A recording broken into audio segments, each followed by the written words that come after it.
अल्हम्दुलिल्लाह नहमदुहु व नस्तईनुहु व नस्तगफिरुह व नु'मिनु बिही व नतवक्कलु अलैहि व नऊज़ु बिल्लाहि मिन शुरूरि अंफुसिना व मिन सय्यिआति अअमालिना मन यहदिहिल्लाहु फला मुदिल्ल लहु व मन युद्लिल फला हादिय लहु व नशहदु अन ला इलाहा इल्लल्लाह वहदहु ला शरीक लहु ونشهد أن سيدنا ومولانا محمدا عبده ورسوله صلى الله تعالى عليه وعلى آله وأصحابه وبارك وسلم تسليما كثيرا أما بعد فأعوذ بالله من الشيطان بسم الله الرحمن الرحيم يا أيها الذين آمنوا اتقوا ربكم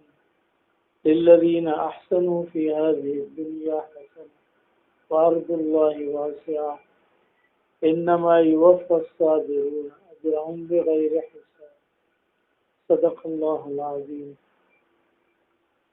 اللهم صل وسلم وبارك على سيدنا ومولانا محمد وعلى آله وصحبه كما تحب وترضى عدد ما تحب وترضى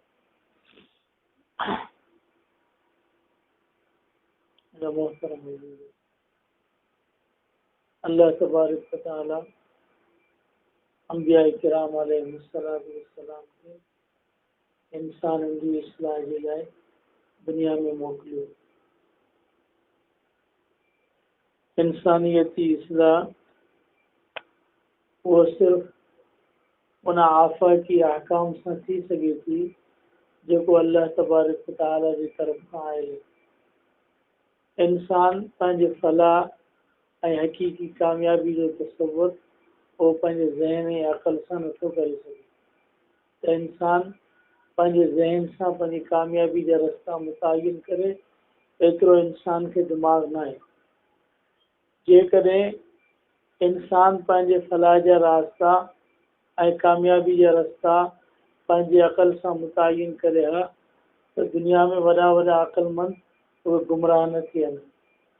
जिन माण्हुनि अल्लाह खे छॾियो ऐं सिर्फ़ु पंहिंजे अक़ल खे इस्तेमालु कयो, वही इलाही जे अहकाम खे पोयां छॾे ॾिनऊं ऐं उन जे मथां अमल न कयऊं, अल्लाह तबारक व तआला जे ॿुधायल अहकाम ऐं शरीयत जे मथां उन्हनि ज़िंदगी न गुज़ारी, उहे माण्हू दुनिया में खसारे में विया ऐं नाकाम थिया। त इंसान जो अक़ल इंसान जे फलाह खे सम्झण जे लाइ काफ़ी कोन्हे। जेकॾहिं सिर्फ़ु दुनिया वारा इन शइ ते मुतफ़िक़ थियनि त अक़ल सां को रस्तो मुतयन कजे इंसान जी कामयाबी जो, त कॾहिं दुनिया में इंसान ऐं अक़लूं इन शइ ते मुतफ़िक़ बि नथी थी सघनि।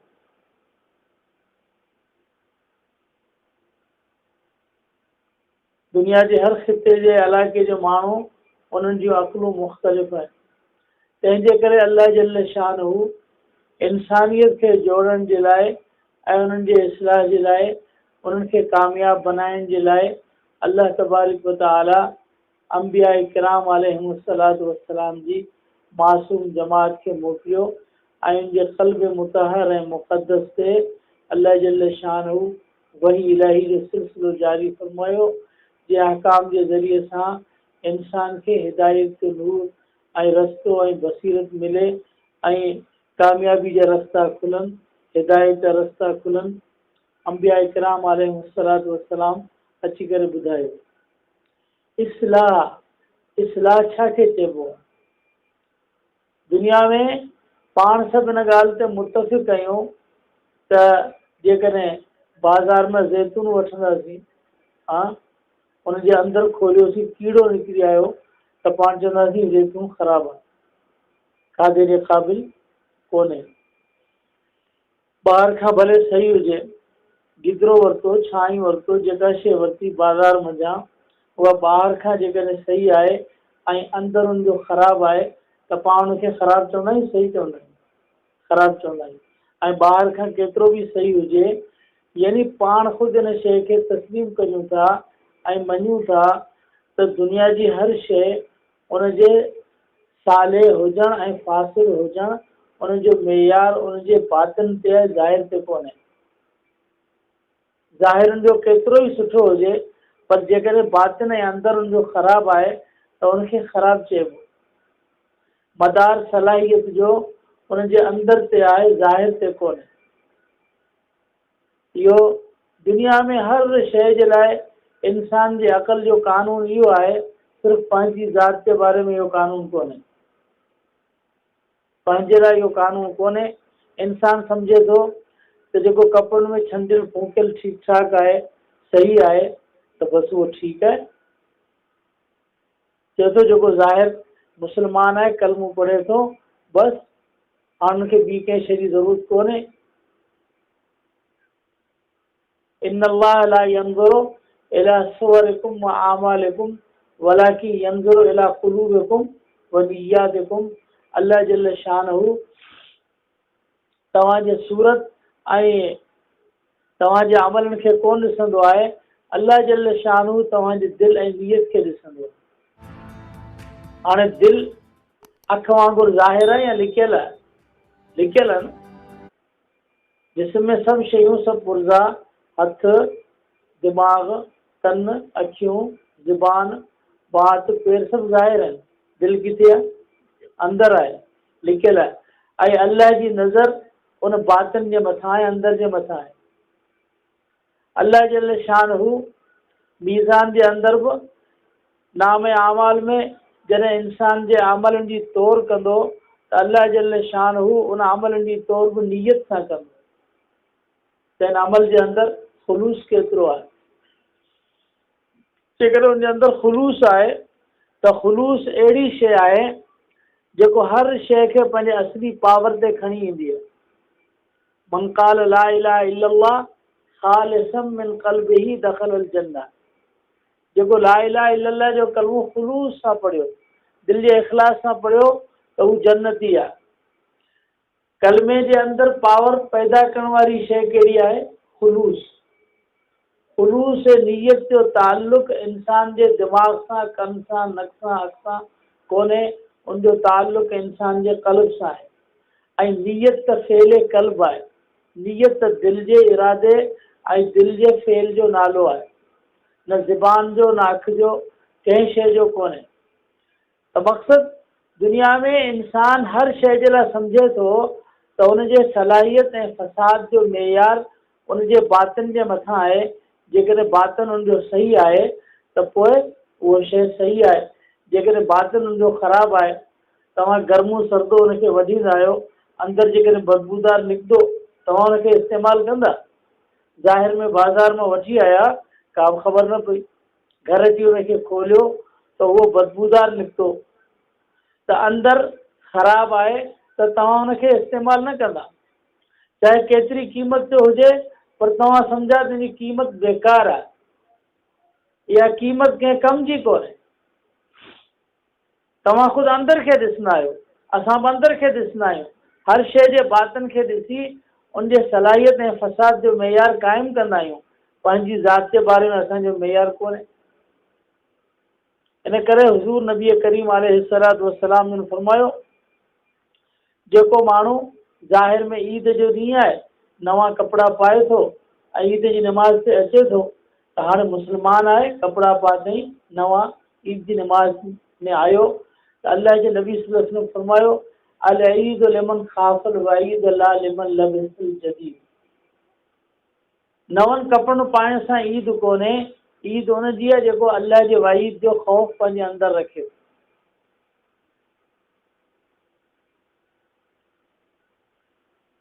जेको माण्हू रमज़ान जो रोज़ो रखे थो ऐं रमज़ान जे रोज़े रखण खां पोइ गिला ऐं ग़ीबत बि नथो छॾे ऐं बुरो अमल करणु उहो नथो छॾे, अल्लाह जे नबी सल्लल्लाहु अलैहि वसल्लम फरमायो, मल्लम यदा क़ौल ज़ूर वल अमल बिही फलैस लिल्लाहि हाजतुन फी अन यदा तामहु व शराबहु। जेको कूड़ ॻाल्हाइण ऐं कूड़ चवण ऐं अमल करणु उनखे नथो छॾे, त पोइ अल्लाह खे हिनजे खाइण ऐं पीअण जो बंदि करण जी का ज़रूरत कोन्हे। यानी रोज़ो बि नालो अंदरि जो रोज़ो आहे। कम मिन क़ाइमिन लैस मिन क़ियामिही इल्ला सहर व कम मिन साइमिन लैस मिन सियामिही इल्ला वमा। केतिरा राति जो इबादत करण वारा उन्हनि खे राति जो पंहिंजी इबादत मां सवाइ जागनि जे कुझु नथो मिले, ऐं केतिरा ॾींहं जो रोज़ो रखण वारा उनखे सॼो ॾींहुं खाइण ऐं पीअण ऐं बुख ऐं उन खां सवाइ का शइ नसीब नथी थिए। रोज़ो बि नालो अंदरि जो आहे, नमाज़ बि अंदरि जी आहे, इबादत बि अंदरि जी आहे, मोहबत बि अंदरि जी आहे। जेको कुझु दीन ईमान जेका शइ आहे उनजो ताल्लुक़ इंसान जे बातिन सां आहे। त अंबिया किराम अलैहिमुस्सलातु वस्सलाम उहो इंसान जे ज़मीर खे झंझोड़न जे लाइ आया, बेदार करण जे लाइ आया ऐं सम्झण जे लाइ आया त इंसान तूं पंहिंजी शक्ल सूरत खे रंगदार रोगनी बनाइण जी कोशिश न कर, पंहिंजे ज़ाहिर खे ठाहिण जी कोशिश न कर, पंहिंजे अंदर खे ठाह, पंहिंजे दिलि खे ठाह। इंसान खे जेकॾहिं जिस्मानी क़ुवत जी ज़रूरत थींदी आहे, हा, जेकॾहिं के माण्हू जो हथु मफ़लूज थी वियो, फालिज थी वियो, फालिज बांह में आहे, ठीकु आहे, पर जे गोरी खाईंदो त हितां हथ खां दाख़िल कंदो, किथां दाख़िल कंदो, वात खां कंदो। उहा शइ अंदरि वेंदी ऐं पोइ हितां खां ईंदी, उन नब्ज़नि जे ज़रिए सां उनखे ताक़त ॾींदी, उनजो फालिज ख़तमु थी वेंदो। जिस्म में गरमाइश ज़्यादा वधी वई, जिस्म में थधि ज़्यादा वधी वई, जिस्म में बीमारी पैदा थी वई, त उन बीमारी खे ख़तमु करण जे लाइ, जिस्म के मफ़लूज हिस्से खे ठीकु करण जे लाइ वरी दवा जॾहिं इस्तेमालु कबी आहे त इस्तेमालु करण जा मनाफ़िक़ ख़ासि आहिनि।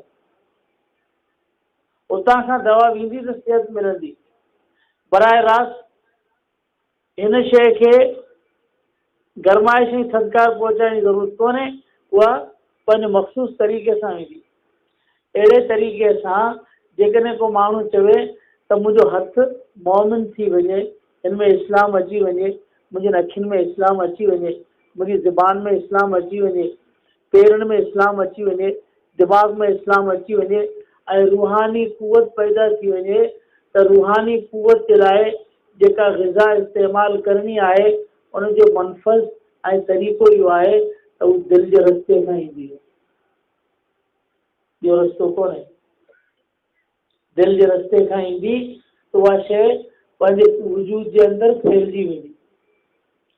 हूअं बि पूरे जिस्म जो जिस्मानी लिहाज़ सां उनजी सिहत ऐं हयात ऐं ज़िंदगी ऐं जियापे जो मदार इंसान जे दिलि जे मथां आहे।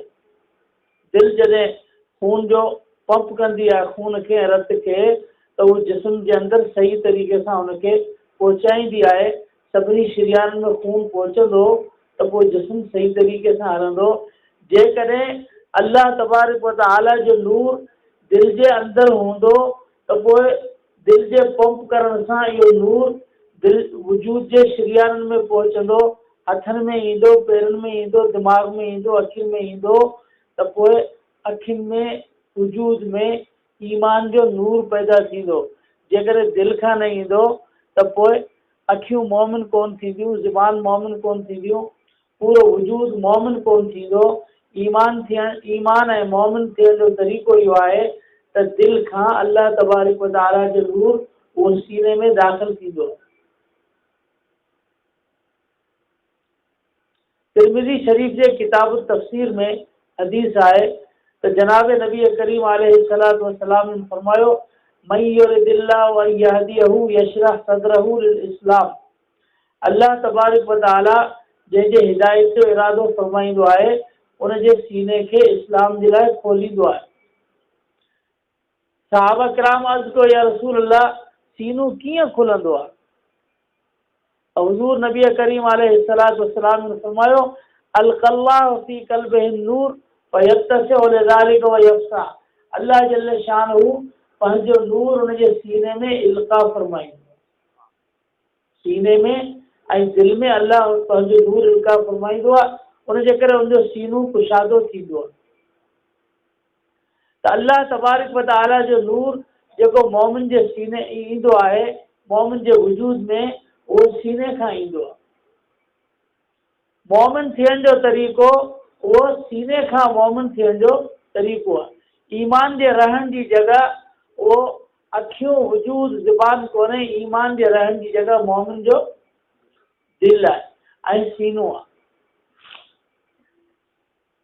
हज़रत अल्लामा अनवर शाह कश्मीरी रहमतुल्लाह अलैह वो फरमाई त इस्लाम ऐं ईमान जे अंदरि फ़र्क़ु कहिड़ो आहे, इस्लाम में ऐं ईमान जे अंदरि फ़र्क़ु कहिड़ो आहे।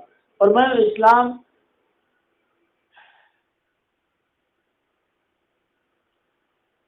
जेका शइ दिलि खां फुटी फुटी उज़वनि मंझां निकिरे उनजो नालो इस्लाम आहे, ऐं जेका शइ उज़वनि खां रची रची दिलि ताईं पहुचे उनजो नालो ईमान आहे। दिलि में अल्लाह जी मोहब्बत आहे, उहा फुटी फुटी वजूद जे ज़रे ज़रे मंझां ॿाहिरि निकिरे, इन जो नालो इस्लाम आहे। ऐं दिलि जे अंदरि रची बसी वञे, इन जो नालो छा आहे, ईमान आहे। अल्लाह जे नबी सल्लल्लाहु अलैहि वसल्लम फरमायो फितरनि जो ज़मानो ईंदो, अहिड़ो ज़मानो ईंदो जो सुबुह जो माण्हू मोमिन हूंदो त शाम जो काफ़िर हूंदो, ऐं सुबुह जो काफ़िर त शाम जो मोमिन। छो त ईमान सिर्फ़ ज़ाहिरी उज़वनि ते त आहे, पर अंदरि रचियो कोन्हे। वलम्मा यदखुल ईमान फी कुलूबिकुम, पर जॾहिं ईमान दिलि जे अंदरि लही वञे, वकज़ालिकल ईमान इज़ा ख़ालत बशाशतुल क़ुलूब। हिरकल चयो अबू सुफियान खे त छा हुजूर जे सहाबनि मंझां ऐं ताबेदारनि मंझां को माण्हू दीन खे छॾे मुर्तद थी ॿिए पासे वेंदो आहे नाराज़ थी करे? त हुन चयो न, वापसि ॿिए दीन में कोन ईंदो आहे। चई मूं सुवाल इन करे कयो त ईमान ईअं हूंदो आहे, वकज़ालिकल ईमान इज़ा ख़ालत बशाशतुल क़ुलूब, जॾहिं ईमान जी बशाशत उन जी रौनक ऐं ताज़गी उहो मोमिन जे सीने में अंदरि लही वेंदी आहे त उहा वरी वापसि ख़तमु कोन थी, रची वसी वई त उहो वापसि ॿी शइ खे क़बूल न कंदो, उहा शइ दिलि जे अंदरि वही वई। इहा ई शइ आहे त ईमान ऐं अल्लाह जी मोहब्बत खे पंहिंजे दिलि में पंहिंजे सीने जे अंदरि विहारणो। उन जे लाइ माल जी कुर्बानी, जान जी कुर्बानी ऐं दुनिया जी शयुनि जी कुर्बानी इहो आसान आहे। हा, असां 5 वक़्त नमाज़ पढ़ंदा आहियूं न, त असां ख़ुदा ते जहिड़ो एहसान पिया कयूं, दीन ते लॻी वियासीं त जहिड़ो ख़ुदा ते एहसान पिया कयूं। वरी मजलिस में बयानु कंदासीं असां वॾो थोरो कयोसीं, वॾो चङो कमु कयोसीं। हा, जॾहिं इंसान जे दिलि में अल्लाह जी मोहब्बत अची वञे, अज़मत अची वञे, सॼी ज़िंदगी छा हमेशह क़यामत तक अमल करे पियो ऐं उमिरि नूह हुनखे मिली वञे, त करे करे करे पछाड़ी उनजे ज़बान हाल मंझां ईअं ई लफ़्ज़ निकिरंदो, मां आरफ़ना हक़ मारिफ़तिक और मां अबदना हक़ इबादतिक। अल्लाह, न असां तुंहिंजे मारिफ़त जो हक़ अदा कयो, न असां तुंहिंजे इबादत जो हक़ अदा कयो। जेकर मोमिन अल्लाह जी अज़मत खे सम्झी वञे त असांजी निमाज़ अल्लाह जी अज़मत जे अॻियां का शइ कोन्हे। निमाज़ जे हिकिड़े हिकिड़े हिसे ते हा अल्लाह अकबर कयोसीं त छा चयोसीं? अल्लाहु अकबर। रुकू कयोसीं अल्लाहु अकबर, सजदो कयोसीं अल्लाहु अकबर, उथियासीं त अल्लाहु अकबर, वेठासीं त अल्लाहु अकबर। अल्लाह अकबर जी माना त मुंहिंजी निमाज़, मुंहिंजी इबादत, जेको कुझु आहे उहो सभिनी खां अल्लाह जी अज़मत वधीक आहे। असल त अल्लाह जी अज़मत आहे। त मोमिन अल्लाह जी अज़मत खे सम्झे, अल्लाह तबारक व तआला जी अज़मत केतिरी आहे ऐं अल्लाह जी अज़मत ते अचण जो तरीक़ो इहो आहे त मोमिन जे सीने में ईमान लही वञे। इन करे अंबिया किराम अलैहिमुस्सलातु वस्सलाम जी महिनत उहा इहा ई हुई त इंसान जो अंदरि ऐं बातिन उनजी इस्लाह थी वञे। बातिन जी इस्लाह जे लाइ अंबिया किराम अलैहिमुस्सलातु वस्सलाम आया। शैतान ॿियनि खे त धोखो ॾिनो आहे, पर ख़ासि करे मौलवी तबिके खे वॾो धोखो ॾिनो, उलमा खे। उहो कहिड़ो धोखो ॾिनई आहे? वो चवंदो दुनिया में इल्मु हिकिड़ा सूफ़ी आहिनि, ॿिया मौलवी आहिनि, हिकिड़ा ज़ाहिर जा आलिम आहिनि, ॿिया वरी बातिन जा आलिम आहिनि। हिकिड़ो ज़ाहिर जो इल्मु आहे, ॿियो बातिन जो इल्मु आहे। इहो ज़ाहिर जो इल्मु ऐं बातिन जो इल्मु ही कहिड़ी शइ आहे? पोइ सूफ़िया जो तबिको या अल्लाह वारनि जो तबिको इहो को नओं तबिको आहे, ऐं उलमा जो तबिको ऐं मौलवियुनि जो तबिको को नओं तबिको आहे, सहाबा जो को नओं तबिको आहे, ऐं ताबीन जो को नओं तबिको आहे। उनमें फ़िरका हूंदा, हिकिड़ा उलमा हूंदा, ॿिया वरी अहलुल्लाह हूंदा। इहे क़िस्म हूंदा, कि असां पंहिंजा क़िस्म ठाहिया आहिनि।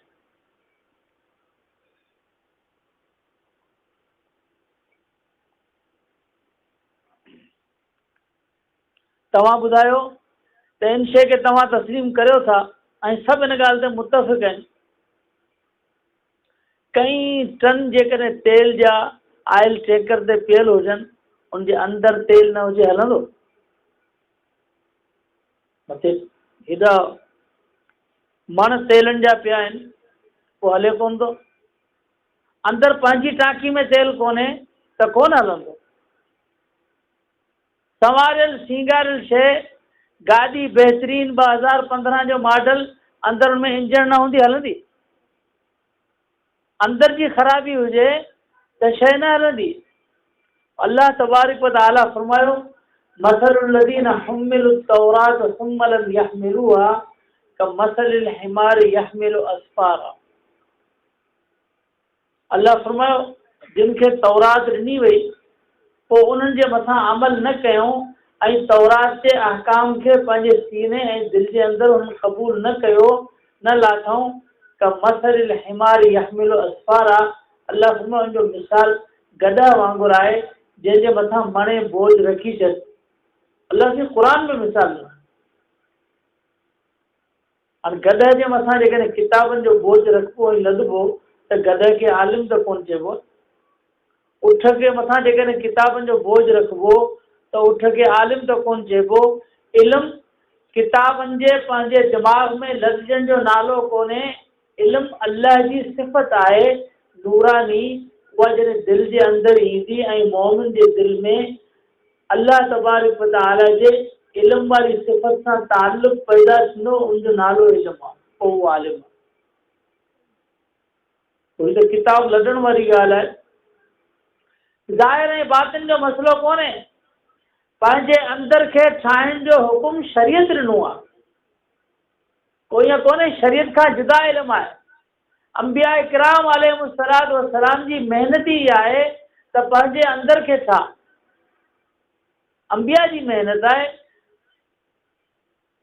ईअं कोन्हे त को नयूं इस्तलाहूं आहिनि जंहिंखे सम्झणु वॾो मसइलो आहे। त तसवुफ़ ऐं तसवुफ़ जूं इस्तलाहूं असांखे त सम्झ में कोन थियूं अचनि, अलाए कहिड़ियूं इस्तलाहूं आहिनि। तंहिंजे करे सूफ़ियुनि जो तबिको अलॻि आहे, को मौलवियुनि जो तबिको अलॻि आहे, दीनदारनि जो तबिको अलॻि आहे। कोई तबिको अलॻि कोन्हे, हिकिड़ी शइ आहे।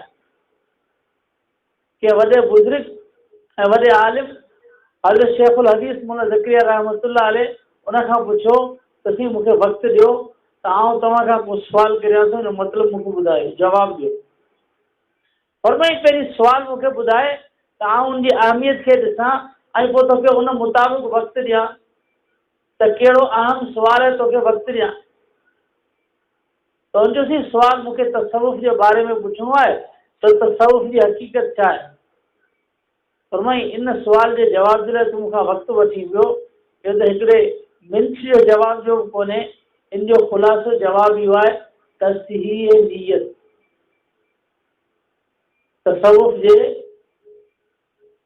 तसवुफ़ जी माना छा आहे? तस्हीह नियत, पंहिंजी नियत खे दुरुस्त कर। आसान ऐं सवली ॻाल्हि, इहो तसवुफ़ आहे। त दिलि जो क़िबलो दुरुस्त थी वञे, दिलि में अल्लाह तबारक व तआला जी रज़ा अची वञे। पोइ दिलि में अल्लाह जी रज़ा अची वई त ईमान कामिल आहे। इमामुल अंबिया रहमतुल आलमीन जनाब नबी करीम अलैहिस्सलातु वस्सलाम ने फरमायो, मन अहब्ब लिल्लाहि व अबग़ज़ लिल्लाहि व आता लिल्लाहि व मना लिल्लाहि फ़क़द इस्तकमलल ईमान। जेको कंहिंसां मोहब्बत करे अल्लाह जी रज़ा जे ख़ातिर, यानी उनजे मोहब्बत जो सरचश्मो अल्लाह जी रज़ा हुजे ऐं कंहिंसां बुग़्ज़ ऐं नफ़रत करे थो अल्लाह जी रज़ा ख़ातिर। वह आता लिल्लाह, कंहिंखे ॾिए थो अल्लाह जी रज़ा ख़ातिर, कंहिंखां रोके थो अल्लाह जी रज़ा ख़ातिर। सिर्फ़ अल्लाह जी रज़ा वजूद में अची वई, ॾियण में न ॾियण में, मोहब्बत करण में बुग़्ज़ करण में अल्लाह जी रज़ा अची वई, फ़क़द इस्तकमलल ईमान, त उनजो ईमान छा आहे? कामिल आहे। इहो शैतान जो धोखो आहे। जेके दुनिया में आहिनि उहे चवनि था साईं सभु मुस्लमान आहिनि, सभिनी सां मोहब्बत करणु घुरिजे। हा, ज़ाल पंहिंजे मर्द खां सवाइ ॿिए सां मोहब्बत कंदी? ज़ाल खे केरु फ़लसफ़ो सम्झाए त सभिनी सां मोहब्बत कर, जंहिंसां रिश्तो हूंदो उन सां मोहब्बत कंदी, जंहिंसां रिश्तो न हूंदो उन सां मोहब्बत न करण बि ज़ाल जे ज़ौजियत जो हिसो आहे। ज़ाल चइबो उनखे आहे जेको पंहिंजे रिश्ते वारे मर्द सां मोहब्बत करे ऐं ॿिए सां बुग़्ज़ रखे, जंहिंसां मोहब्बत न करे, उनजे ज़ौजियत जो हिसो आहे। त पोइ दीन जो बि हिसो आहे त अल्लाह तबारक व तआला जी ज़ात सां मोहब्बत कामिल हुजे, उनजी रज़ा हुजे ऐं अल्लाह जे दुश्मननि सां बुग़्ज़ हुजे, हिसो आहे दीन। जंहिंसां निस्बत आहे उन सां मोहब्बत हूंदी, उनजे गैर सां नफ़रत हूंदी। सलासुन मन कुन्न फीह वजद बिहिन हलावतल ईमान, टे शयूं जंहिंमें हूंदियूं उनखे अल्लाह जे नबी सल्लल्लाहु अलैहि वसल्लम फरमायो त ईमान जी मिठास नसीब थींदी। मन कान अल्लाह व रसूलहु अहब्ब इलैहि मिम्मा सिवाहुमा, अल्लाह ऐं रसूल सां मोहब्बत सभिनी खां ज़्यादा थी वञे। व मन अहब्ब अब्दन ला युहिब्बुहु इल्ला लिल्लाह, अल्लाह रसूल खां सवाइ जंहिंसां मोहब्बत करे उहो अल्लाह जी रज़ा ख़ातिर करे।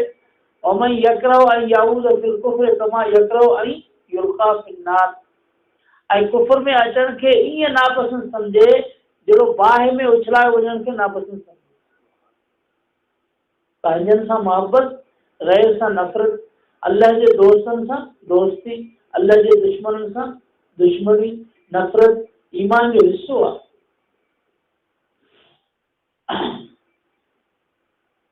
ईमान कामिल इन शइ जो नालो आहे त क़िबलो दुरुस्त थी वञे, सिर्फ़ वजूद में अल्लाह तबारक व तआला जी रज़ा अची वञे, त मोमिन जी दिलि में अल्लाह जी रज़ा अची वञे, अल्लाह जी मोहब्बत अची वञे, बसि इहा ई शइ, ऐं सभु गैर निकिरी वञनि। त पोइ सूफ़ी कंहिंखे चइबो आहे?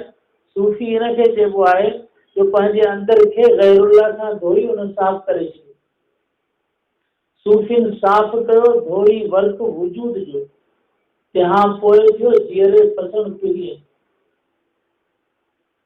जॾहिं दिलि जो वर्क गैरुल्लाह सां धोइजी वियो, अल्लाह तबारक व तआला दुनिया में जॾहिं दिलि जे मथां ज़ुल्मानी हिजाब ऐं नफ़्स जा हिजाब ऐं पर्दा हटाए छॾिया, त पोइ अल्लाह तबारक व तआला जी ज़ात खे दुनिया में बग़ैर हिजाब जे दिलि जी अख सां मुशाहिदो कंदो, दिलि जी अख सां हुनखे अल्लाह जी मुशाहिदो कराईंदो।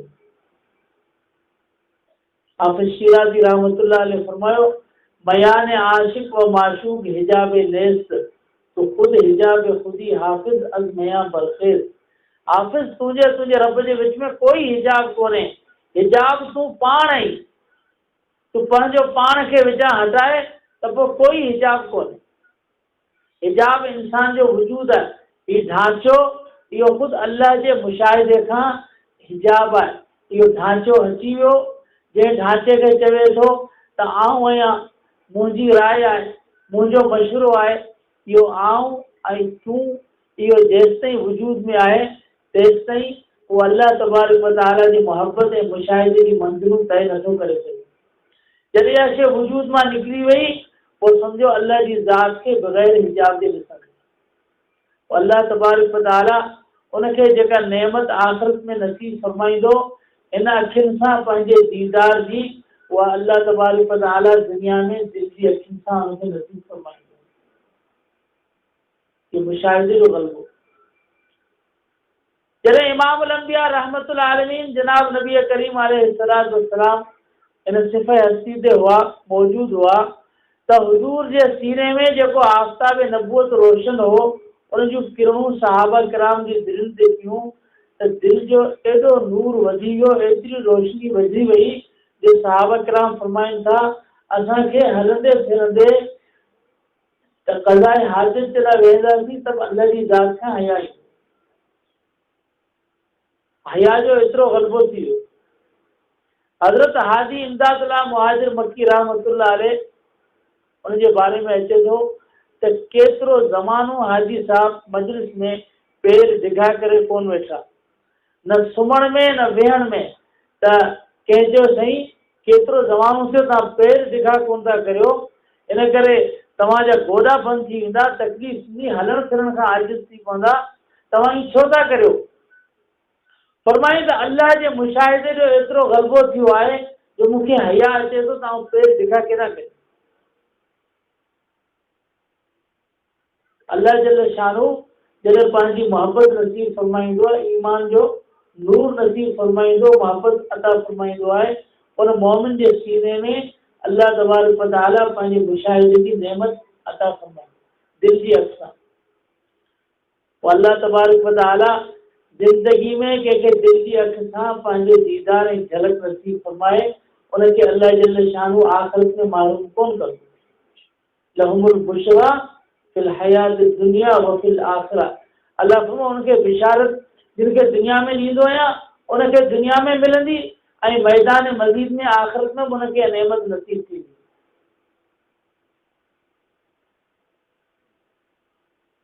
ऐं पोइ उनखे कहिड़ी परवाह हूंदी दुनिया में, जेको हलण बि उनजो अल्लाह जे मुशाहिदे वारो हूंदो ऐं अल्लाह जी रज़ा वारो हूंदो, ऐं मरण बि उनजो अल्लाह जी रज़ा वारो हूंदो, ऐं मरण बि अल्लाह जे मुशाहिदे वारो हूंदो। अल्लाह जी मोहबत जो मौत नसीब थिए ऐं मुशाहिदे वारो मौत नसीब थिए, इन खां वधीक ॿी कहिड़ी शइ हूंदी?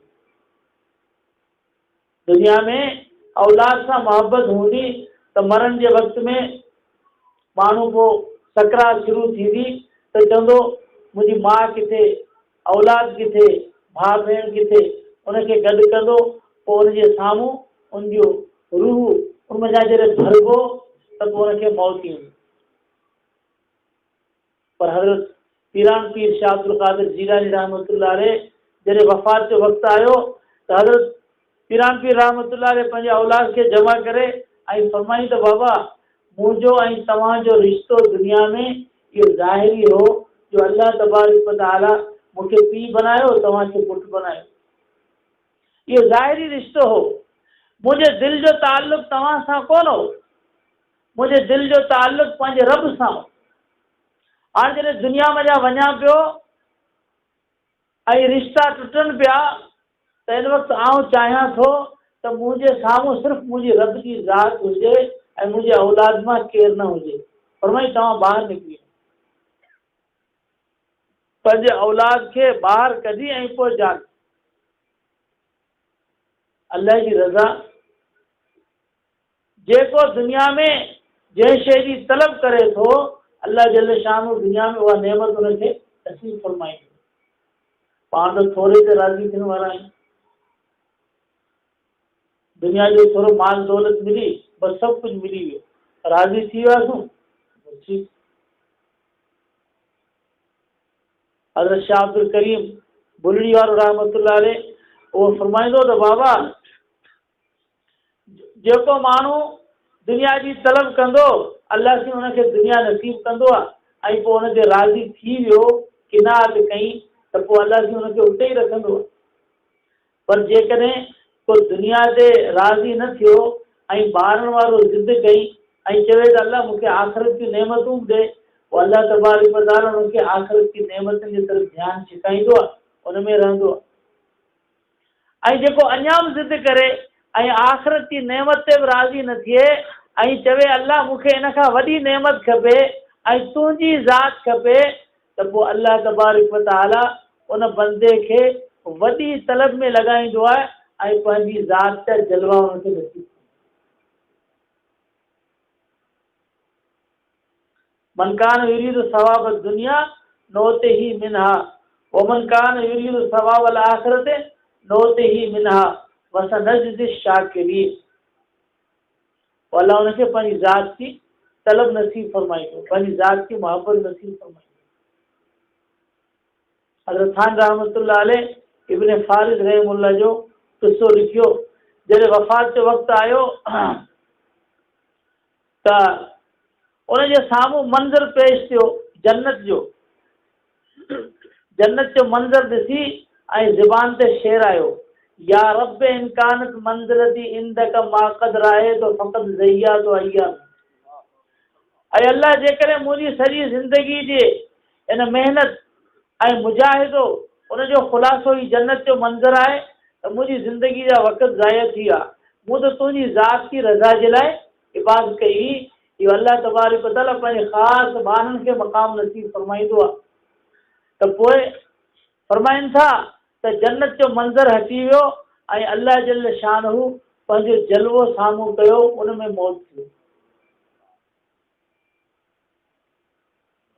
अल्लाह असांखे बि अल्लाह तबारक व तआला पंहिंजा जलवा नसीब करे। दुनिया जे अंदरि अल्लाह सी पंहिंजी मोहब्बत नसीब करे, पर थींदो नफ़्स जे हटाइण सां ऐं अंबिया किराम अलैहिमुस्सलातु वस्सलाम जे बैसत आमद जो मक़सद दुनिया में इंसान जे अंदर जी इस्लाह आहे। जेतिरो ईमान कामिल थींदो, ईमान जे ई ज़रिए सां अल्लाह जी ज़ात सां मोमिन जो ताल्लुक़ आहे, ईमान जे ज़रिए सां आहे। ॿी को बि शइ कोन्हे, सिर्फ़ु ईमान जे ज़रिए सां अल्लाह जी ज़ात सां ताल्लुक़ कामिल थींदो आहे। जेतिरो ईमान कामिल हूंदो, मोहब्बत कामिल हूंदी, ओतिरो मोमिन जो अल्लाह जी ज़ात सां ताल्लुक़ कामिल हूंदो। अल्लाह तबारक व तआला असांखे नसीब करे। अल्लाह फरमाए, या अय्युहल्लज़ीना आमनु तक़ू रब्बकुम लिल्लज़ीना अहसनु फी हाज़िहि दुनिया हसना व अर्दुल्लाहि वासिआ इन्नमा युवफ़्फ़स साबिरून अजरहुम बिग़ैरि हिसाब। अल्लाह फरमाए, ईमान वारो पंहिंजे दिल जी सरज़मीन खे साफ़ बनायो, तक़वा जो नूर पंहिंजे सीने में लायो। त सीने में तक़वा जो नूर हूंदो, हराम खां बचंदा, शक वारियुनि शयुनि खां बचंदा, त अल्लाह जल शानहू सीने में ईमान जो नूर नसीब अता फरमाईंदो। ऐं दुनिया में जेके माण्हू अल्लाह जी ज़ात सां ख़ालिस अल्लाह जी रज़ा जे लाइ अल्लाह जी ज़ात सां ताल्लुक़ क़ाइमु कयूं ऐं इबादत ईअं कयूं ॼण त अल्लाह जी ज़ात उनजे साम्हूं आहे। इंसान जो मर्तबो कामिल कहिड़ो आहे, अंताबुदल्लाह कान्नक तराहु फ़इन लम तकुन तराहु फ़इन्नहु यराक। पहिरीं त इहो ईअं इबादत कजे ॼण त हू पंहिंजे रब खे ॾिसे पियो। पर जेकॾहिं इहो मुशाहिदे जो मर्तबो नसीब न हुजे त कम अज़ कम दिलि में एतिरो कामिल ध्यानु हुजे त जंहिंजी इबादत करियां पियो उहो रब त मूंखे ॾिसे पियो। इहो ध्यानु कामिल त नसीब थिए। इहो एहसान जो मर्तबो जंहिंखे दुनिया में नसीब थींदो त अल्लाह जल शान फरमायो, जेके मुहसिनीन आहिनि, जिन एहसान ऐं इख़लास सां इबादत कई, पंहिंजे नियत जे ख़ुलूस सां, उनखे दुनिया में नेकी ॾींदो आहियां, नेकी ॾींदो आहियां, ख़ुशबू ॾींदो आहियां, शोहरत ॾींदो आहियां। व इन्नमा युवफ़्फ़स साबिरून अजरहुम बिग़ैरि हिसाब। दुनिया में बि अल्लाह तबारक व तआला उनखे बदिलो अता फरमाईंदो ऐं आख़िरत में जेके दुनिया में साबित कदम रहिया, उनजे साबित कदमी जे बदौलत अल्लाह जल शान फरमायो, आख़िरत में बग़ैर हिसाब जे उनखे पूरो अजर। अल्लाह तबारक व तआला सम्झण ऐं अमल जी तौफ़ीक़ अता फरमाए। आख़िर दावाना अल्लाहुम्मा सल्लि व मौलाना मुहम्मद व अला आलिहि रब्बना इग़फिर लना ज़ुनूबना व इस्राफ़ना तब्बित अक़दामना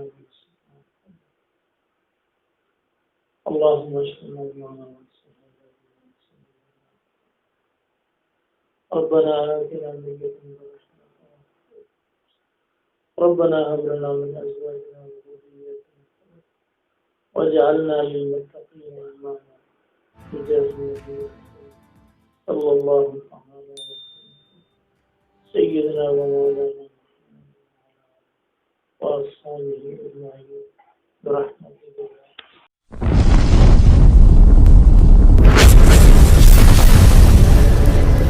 subscribe Sir my YouTube channel.